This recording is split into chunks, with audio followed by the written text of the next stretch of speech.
Lyndon Arthur is back, ready to stake a claim for a shot at world glory when he takes on Argentina's Walter Gabriel Shechiera.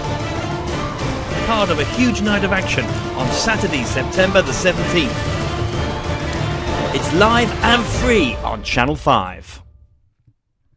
This is Harry Judd for Boxing Social in association with Betfred in Bolton Wanderers Stadium. I'm delighted to be joined by Nigel Travis. Lerone Harrison just got the job done there, 4-4.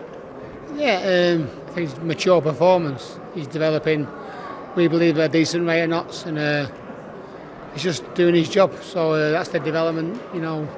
And he was too good for the kid, and that's regardless of the weight, the kid was a lot bigger than him, and it's difficult to match. Obviously, when it must be a matchmaker's nightmare. But yeah, the kid's developing that as we want him to. And what he's doing in the gym, he's certainly relaying that into the ring. So we're very happy with what he's done tonight. You must be happy. It's coming up to a year now that he went professional. Just tell me a little bit about the journey that you've had with him. I've known him since he was a baby, obviously, because of his father, Oliver Harrison, God rest his soul, trained Jamie first and foremost, and then I went to spar with Jamie, and then became infatuated by what he was teaching and his personality. So I've known Lerone all his life. So since he was a little kid, gymnastics, dancing, doing all sorts of stuff, acrobatics in the gym. It was an obvious line for him to go into. So Oliver made a massive impression on me personally. Obviously, created champions, not me. Certainly, I was just part of his team, and you know, just loved the man. So to have some sort of impact or some sort of association with his son is a pleasure. And if we can, you know, get him some element of success, just to repay the work that Oliver did with certainly myself and obviously Jamie and many others. But our journey's long-winded, so we've known him all his life. As an amateur, I knew him. I took him away to Monkstown, to Dublin for the Monkstown Box Cup. Worked with him over there. And yeah, knowing him and wanting to do well, and I think he's got the potential to go on and do good things within this sport. Activity is probably key at the moment. We're expecting to see him out once or twice before the end of the year. Yeah, definitely. You know, activity is key for anybody. So the more you do, you know, the better you become. So training is part of it. You know, what you're doing in the gym. That's week in week. That's where the fights are won. Tonight's just the end result of hard work. So he's got to build on that now. So that was his best performance. You know, very, very mature and maintaining the pace. But he's got to build on that. So some kids, you know, some have a 4-rounder and then have 4 months off because they're tired, and it's just nonsense. He needs to be out, so a couple of days off and then back in the gym and working hard. So when you're working with the likes of Jack Caterall, you know, Chantel Cameron, the gym is buzzing. Buckyfield, and he's in there with the mature kids who've been doing it a long time. Obviously, we've been worked a lot with Martin. We had Carl Frampton, you know, Sean McGoldrick, people like that. You know, they're working, and they're learning all the time. So he does a lot of work with Akin Fiaz and Jack sparring, and you can't help but learn, and it's priceless. You know, so there's no downtime. You know, he may not be in camp for a fight, but there's no downtime. He needs to be in there learning. You mentioned Jack Caterall, obviously in attendance tonight. He's rushed off, so I couldn't even get a word in edgeways. But we're likely to see that rematch with Josh-Taylor. Just take me back. Obviously, you've been through it before, but let me just try and reflect on that first performance. We hope it'll happen. That's the plan. Everyone hopes it'll happen. The world hopes it'll happen. I don't believe that Josh-Taylor's got anywhere else to go other than to give Jack Caterall the rematch that he deserves. I'm not obviously in the minority thinking that Jack Caterall won. I think there's a massive majority who did, and there's not many people who honestly believe that Josh-Taylor won that fight. I've had obviously my say over it on many occasions, and it's difficult to come to terms with, but it is what it is. You know, we can't turn back time. Well, you'd love to, you know, but you can't. So let's get over it. You know, there's no use crying over spilled milk. I hear people keep saying, and you're right. You just got to get on with it. I believe the same performance will happen again. I do believe he'll beat him the next time out as well, if or when they fight. And I do believe that it's going to happen, and God willing, before the end of the year. That's what we'd like to happen, because Jack's now stagnating. Jack's waiting for this to happen. Jack's waiting for it all to come together, so he's waiting. He can't move on, because he hasn't got what's rightfully his. He can never undo the decision, and he'll never reclaim that moment of becoming undisputed world champion, which he rightly should be. But rather than moaning about it, he's just got to get on. And Jack was in the gym on the Monday after the fight, which is that just shows the testament of the kid, of what he is. And he's been in the gym non-stop, so it just needs to happen, and I believe he'll win for whatever it is. It's just it's very hard as a coach, when you've coached and you put so much into a camp, so much into a fight, and that's just me as a coach. Imagine how the kid feels. The kid was there, did 12 rounds, should have been the winner. He's not the winner, so it doesn't matter what I say. I'm just a guy who's got a vested interest in Jack Caterall, but I'm not being it's not being bitter saying it. It's the truth. Jack Caterall should have won the fight. He didn't. It's done. Let's get on, and hopefully before the end of the year he'll fight, whatever it is, and win. Jack says he'll knock Josh out. What do you think of that one? Yeah, I think Jack's got certainly all the potential to do it. Jack, Josh is a phenomenal talent.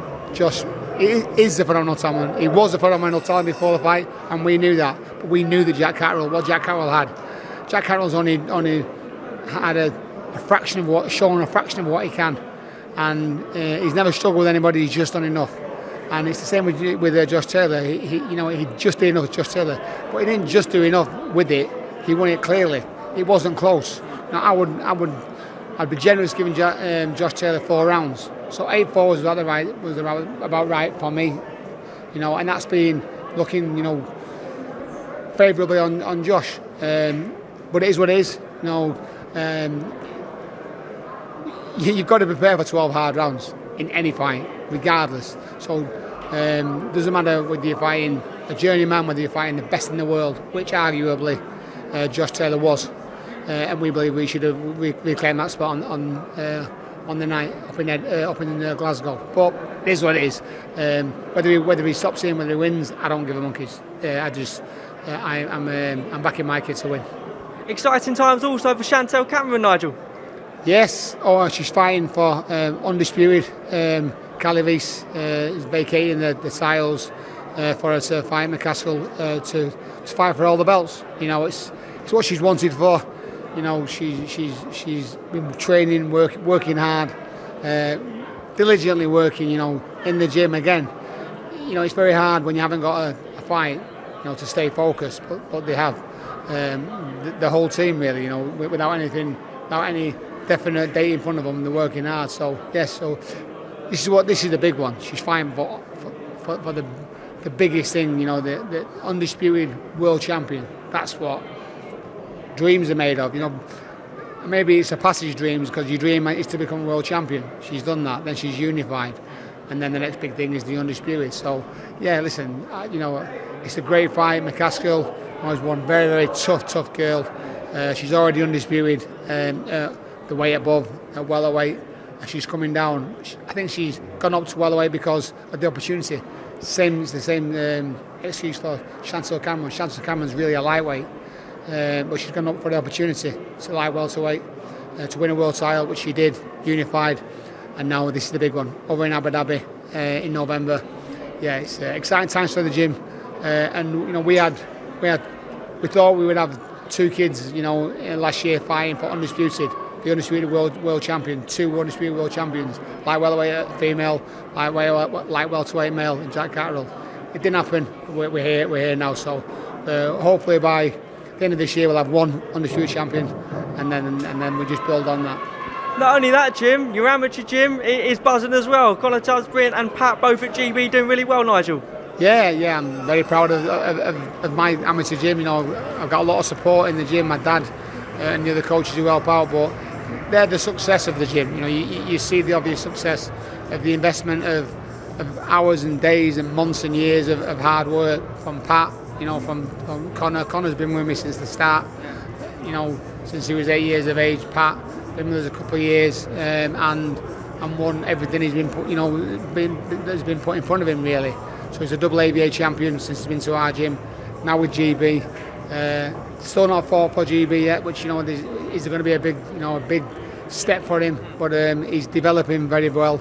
And Connor, you know, he's just come back off an injury. He was unlucky not to have the injury sorted out for the Commonwealth Games. But yeah, the gym is buzzing and developing kids and working with kids. And because of the support that I get from Greater Manchester County Fire and Rescue Service and the Combined Authority of Manchester and Andy Burnham and Dave Russell, the Chief Officer, the Fire Officer of the Fire Service, they're supportive of the work I'm doing, and because of that I'm able to develop these kids and help raise their aspirations and change their futures for the better. And that's what boxing's about. So we see tonight a professional show, you know, 12 fights, 12 boxing bouts, with 24 people in there who have I would say the vast majority have been developed in amateur clubs. So the work that amateur clubs do is essential for the future of these kids. So whether they're becoming professional boxers or not, the fact that they become better people is a blessing, and I'm eternally grateful that I'm part of that journey. Yeah, I've been in boxing for many, many years, a legend trainer within the sport. I need your opinion on a few other matters within boxing. Tonight is Triple G versus Canelo. Just to get your prediction on that one, mate. It's very difficult. Well, it's not difficult, but the simple statistic is, in my fact, that Golovkin has won, certainly won. It may have been a draw, the second one. Doesn't deserve to be on the end of two bad decisions. First one, categorically bent, and it's irreparable what they did. Irreparable, but now tonight I expect. But to be fair, you see how I carry it off. Obviously, I'm not bothered at all. Jamie Moore's just a knobhead. I'm just I would swear and call him all sorts. It's just an idiot. But obviously, see how I'm out it off. Yeah, well done, dude. The hat didn't even come off then. Incredible skill, mate. Besides that, now Golovkin, I think the same result will happen again. You know, Golovkin's his age definitely. Obviously, his last fight, which he won. Now he didn't look that great, but you have to, it's a big challenge for him to come up. I thought he won the first one clearly, the same result as Jack Caterall. I was disgusted. Second one, if I was generous, I could give it a draw, but I thought he's done better than what he's had out of it so far. So he ain't never going to beat Canelo.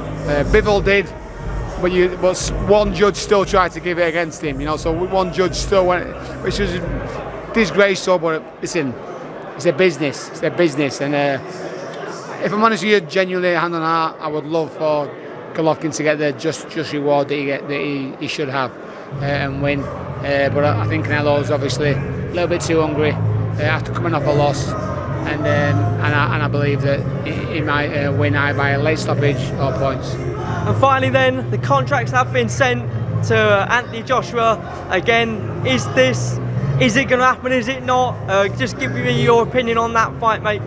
I think you're in the game. You interview people. You know the rumours, the same rumours I hear, and I've heard it's happening. And I think it'll be great. It'll be a fantastic. I think it's a great thing for everyone involved. I think it's still a massive fight, regardless of what the last result against Usyk. Usyk's not time great. So's Tyson Fury. Joshua, I believe could be. I believe that he's changed the game unrecognisably. He's changed this game of ours for the better. So he deserves credit on a massive scale. I hope it happens. I hope that they both earn decent dough. Regardless of the dough, I hope that they really, really get it on, because it's magnificent for our sport. There'll be a buzz around any city it's in, whether it's in Saudi Arabia, whether it's in Abu Dhabi, whether it's in London, whether it's in Hackney Marches, whether it's in Bolton Stadium. Who gives a monkeys? Just let them fight, and it'll be great. And I really God willing, hope it happens. This September, bad blood will be settled. This is more than personal. The long-awaited trilogy. There's real bad blood here. Canelo versus Triple G. September 17th, live on DAZN pay-per-view. Visit DAZN.com.